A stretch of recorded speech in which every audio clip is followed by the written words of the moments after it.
వరలక్ష్మి వ్రతం వచ్చేసింది కదా! ఇది లాస్ట్ ఇయర్ మా ఇంట్లో చేసిన వరలక్ష్మి వ్రతం డెకోర్. సో, ఇందులో నుంచి కొన్ని డీఐవై వీడియోస్ చేద్దామనుకుంటున్నాము. ఈ బ్యాక్‌డ్రాప్‌లో మేము మెయిన్‌గా బ్యాంగిల్స్ అండ్ హ్యాంగింగ్స్ యూజ్ చేశాము. ఈ వీడియోలో పికాక్ హ్యాంగింగ్స్ కనిపిస్తున్నాయి కదా! అవి ఎలా చేయాలో చూద్దాం. ఫస్ట్ ఒక రఫ్ పేపర్ తీసుకొని దాన్ని 3 ఫోల్డ్స్ చేసుకొని పెటల్ షేప్‌లో డ్రా చేసి కట్ చేసుకోవాలి. అలా 2 డిఫరెంట్ సైజెస్‌లో కట్ చేసుకోవాలి. సో దట్ మనకవి రిఫరెన్స్ లాగా యూజ్ అవుతాయి. పింక్ షీట్ పైన పెద్దది కట్ చేసుకోవాలి. గ్రీన్ షీట్ పైన చిన్నది కట్ చేసుకోవాలి. ఇలా ఓపెన్ చేస్తే ఫ్లవర్ లాగా కనిపిస్తుంది. నెక్స్ట్ వచ్చి బాడీ కోసం గ్లిటర్ షీట్స్ యూజ్ చేస్తాము. ఫస్ట్ వీటికి కూడా ఒక మ్యాంగో షేప్, ఒక బాడీ షేప్ రఫ్‌గా డ్రా చేసుకోవాలి. సో దట్ మనకి ఎవ్రీ టైమ్ మార్కింగ్ చేసుకోవాల్సిన అవసరం ఉండదు. మనం బాడీ కోసం గోల్డ్ కలర్ యూజ్ చేస్తున్నాము అట్రాక్టివ్‌గా ఉంటుందని. నెక్స్ట్ మనం ముందుగా కట్ చేసుకున్న ఫెదర్స్‌ని హైలైట్ చేయడానికి మార్కర్ యూజ్ చేస్తున్నాము.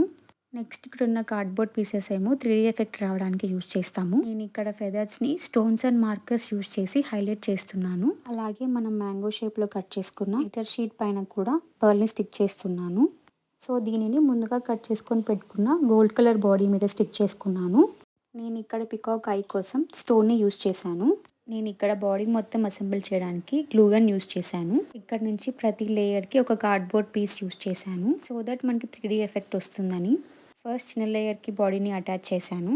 ఆ తర్వాత దీనిని పెద్ద ఫెదర్‌కి అటాచ్ చేశాను. అంతే మన పికాక్ రెడీ అయిపోయింది. మనం కార్డ్‌బోర్డ్ యూజ్ చేయడం వల్ల చూడండి లేయర్ బై లేయర్ ఎంత బాగా కనిపిస్తుందో కదా!